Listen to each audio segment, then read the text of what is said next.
Bismillah. Today we'll be discussing relationship with a spouse who has paranoid personality disorder. Do you have a partner who is fun, loving, and smart, but is always questioning your motives and your loyalty? Exactly. That is a spouse who has a PDD. Of course, he or she needs to be tested to ascertain that he has PDD, paranoid personality disorder. So how does these people show up in marriage?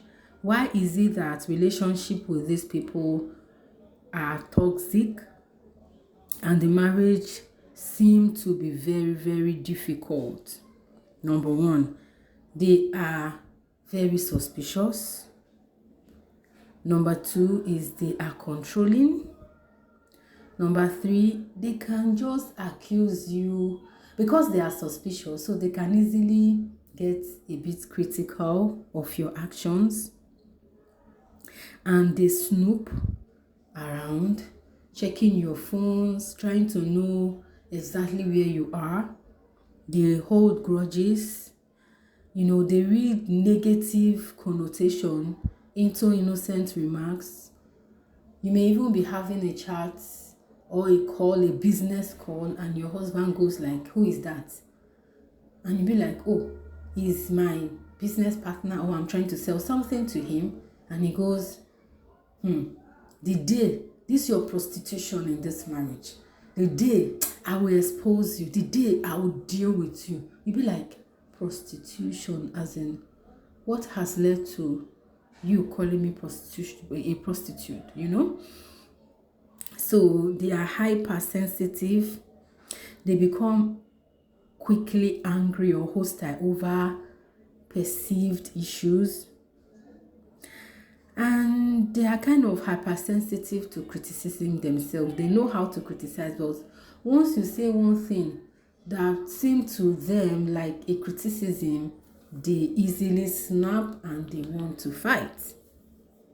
Now, what causes this disorder? It starts in childhood, and psychology says there is no known cause, but they linked it to both biological and environment. It can be inherited and it can be learned from parents, maybe because they have a family history of people that have mental health disorder like schizophrenia or delusional disorders, and most likely childhood trauma. I think I'm going to make a podcast on this childhood trauma. But anyway, let's continue. How do the people with PDD show up in relationship? Number one, they are pessimists. It's not like they don't have the ability to look for the good in their spouse, but they feel that that's good can easily turn bad in any moment, So sometimes they are always looking for fault and not actually recognizing the good. Number two is that they are very suspicious. And relationships are based on trust. And if you now have a spouse that is so suspicious, so it becomes a problem. And it blocks you from actually experiencing that love and closeness with them. So you may find yourself struggling to explain mundane occurrences like a missed call, a private number calling you, a man saying salam to you, as in everything is just suspecting. Then they can be very controlling and stubborn because they have this inability to look at themselves. So they have this tendency to pass blame and criticize you, which may be stressful for anybody in a relationship. Even if you explain yourself, you try to tell them, okay, this is not what you think, it's not what, it's like your explanation is further making them suspicious and they need that explanation themselves.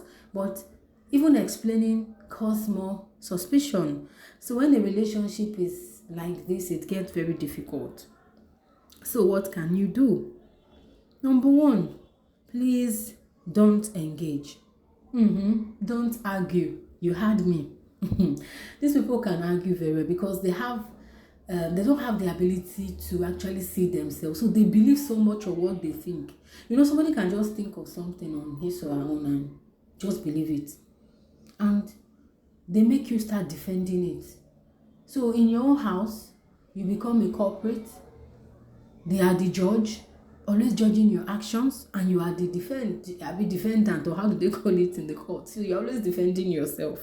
So you have to set clear boundaries. Yes. How do you set boundaries? Boundaries are not for your spouse. They are for you. Don't get it twisted. Boundaries are for you. Now, I would have given you practical steps to set boundaries, but sometimes it's peculiar to your case. Even if these are their general characteristics, they are religious, PDD. They are narcissistic PDD. So sometimes I really need to look into your case to know how to help you to set boundaries. But one thing you should know is that boundaries are not for your spouse, but they are for you. Then you need a support system, really, because if I say do not engage, do not argue, how the hell? So it's more like thinking of something. After thinking of this thing, they start acting on it. So really, you need a support system. You need to set boundaries and do not engage. My name is Rihanna, and I'm a counselor by profession. You can always reach me through my number 09093 62 35 18. And we are available for the following services: personal and private counseling, difficult marital challenges, problem with sex, counseling madrasa, students and orphanages.